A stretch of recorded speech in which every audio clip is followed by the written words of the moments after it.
سے کہا تھا صحابہ لا عیش الا عیش الاخرہ، صحابہ دنیا کی زندگی نہیں ہے، اگر زندگی ہے آخرت کی زندگی ہے۔ اللہ نے فرمایا والآخرۃ خیر وابقا، مسلمانوں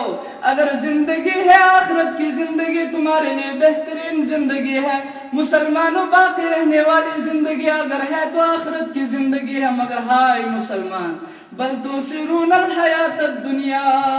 تجھے معلوم ہونے کے باوجود بھی، تجھے پتہ ہونے کے باوجود بھی، تو سننے کے باوجود بھی، علم رکھنے کے باوجود بھی، کلام اللہ سننے کے باوجود بھی، احادیث رسول اللہ سننے کے باوجود بھی، بل تؤثرون الحیات الدنیا،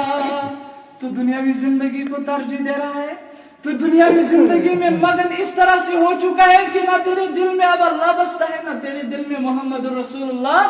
صلی اللہ علیہ وسلم بستا ہے۔